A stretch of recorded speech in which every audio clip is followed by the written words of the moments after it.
This morning you opened your bank account. Looking at the numbers on the screen, you felt like someone had splashed cold water on your face. Those 3 digits never lie. The harsh reality, you're out of money. You tell yourself you need to save. But strangely, just 3 days after payday, your wallet is empty and you have no idea where the money went. You feel both embarrassed and powerless, yet it happens every month. You stand in the supermarket, holding 2 items, a loaf of bread and a tube of toothpaste.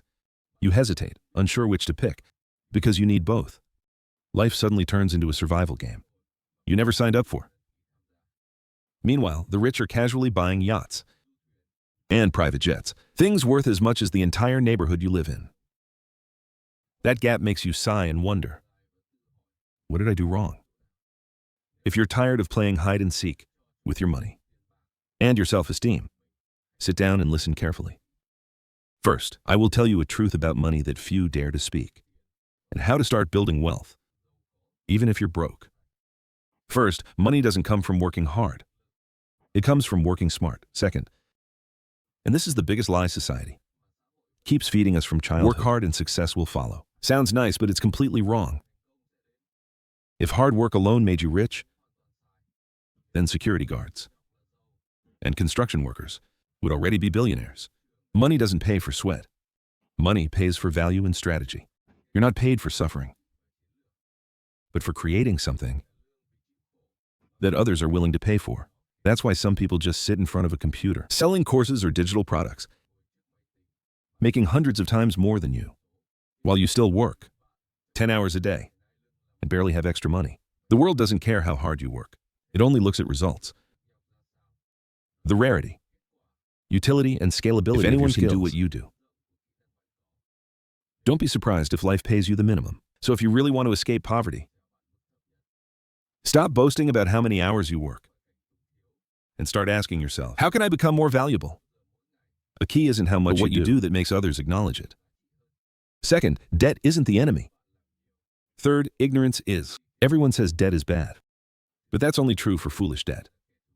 Borrowing to buy a pair of shoes, designer items, or a phone, just to take a few selfies. That's foolish debt.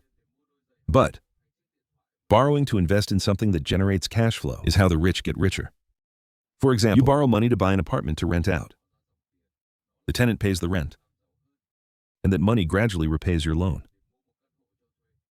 And then one day, that money gradually repays your loan. And then one day, the apartment truly becomes your asset.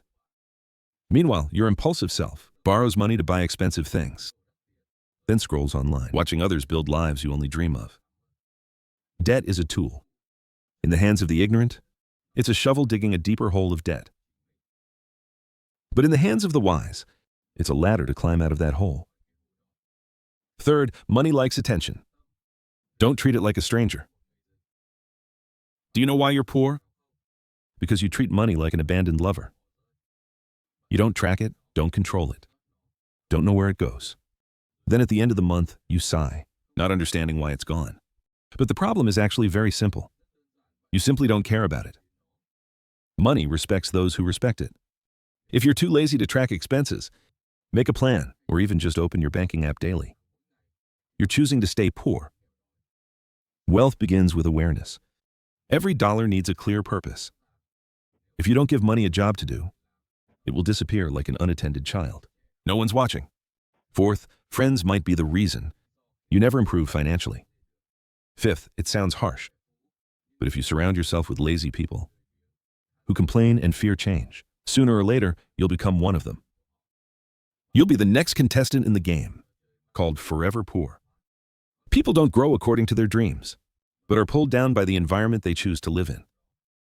If your group's idea of success is weekend partying, drinking, gossiping about bosses, and complaining, congratulations, you've hit your ceiling.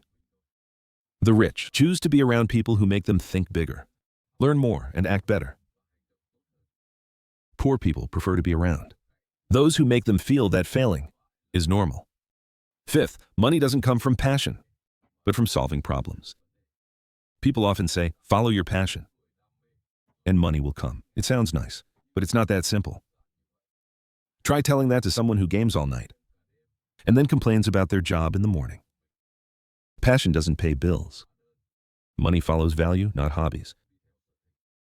If you want to get rich, don't ask, what do I like? Ask, what problems can I solve that others are willing to pay to have solved?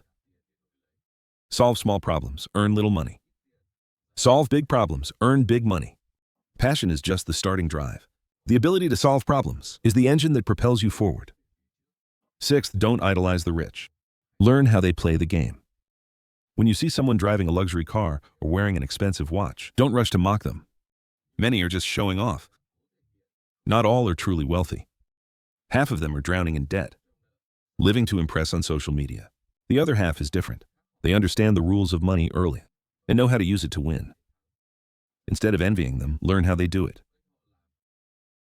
What sectors they invest in, how they spend their time, and their financial habits. Success always leaves a trace. The question is whether you observe and learn from it. Poor people gossip and scrutinize the rich. The wise observe, analyze, and learn to replicate their success. Don't envy, learn how they think. Seventh, money knows how to grow, but only if you invest it correctly. If all you do is keep it in a bank account, congratulations, you're quietly losing money every day to inflation. What's called a safe savings account is actually just a trap giving a false sense of security. Money that isn't used loses its value. The real game is in investing. It could be stocks, real estate, or a small business. Even if you start with a very small amount, the most important thing isn't the amount you invest, but the habit. Money is like a seed. If you nurture and take care of it properly, it grows every day. But if you leave it idle in an account, doing nothing, it will remain weak and small. Money doesn't grow by itself if you don't teach it to work for you. Eighth, you don't need money to make money. What you really need is leverage. This is what poor people often complain about. I don't have capital to start. Come on, you have a phone, internet, and time. That's enough. Today, leverage isn't just money. It's also technology, knowledge, and connections. Leverage means knowing how to use tools, people, or platforms to produce results beyond your own capacity. Social media is leverage. Knowledge is leverage, and persistence is too. If you don't know how to use leverage, you'll always trade time for money, and that game always ends in exhaustion. Meanwhile, smarter people let money work for them. Ninth, discipline always beats motivation. The truth is, you're not poor because you're stupid, but because you lack discipline. You know you should save, invest, and learn new skills.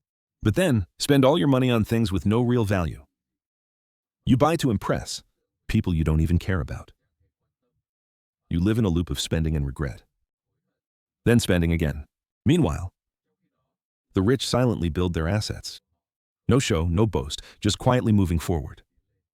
Wealth is a series of small choices, repeated daily. Saying no to temptation, choosing to save rather than spend, building discipline to gradually break free from dependence on a salary. Motivation helps you start, but only discipline gets you to the finish line. 10th, don't wait for the perfect moment. You're not poor because the economy is bad, or because you weren't born into wealth. You're poor because you keep waiting. You say, I'll start when I have more money. I'll invest when things are stable. But honestly, how many times have you said that? And the result is you're still in the same place, watching others move ahead. The truth is, the perfect time never exists. Opportunities come to those who act, not to those who wait.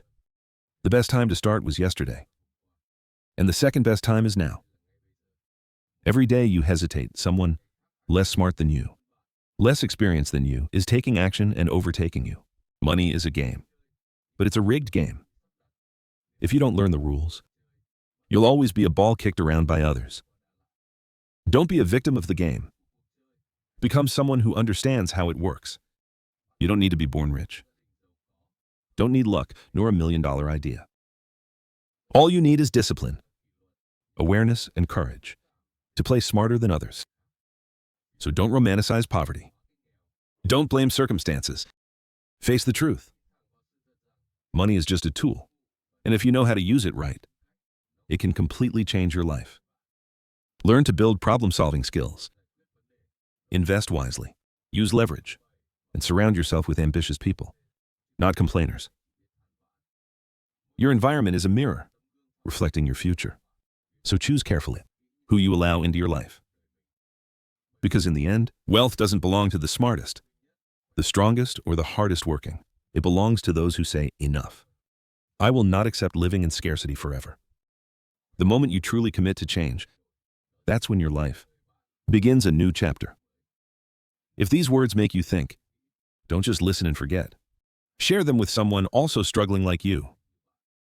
Because maybe just one small awakening today can help both them and you. Begin rewriting your own financial story. If you want me to make more videos like this, please like and subscribe to the Intellectual Hub channel. Thank you for watching.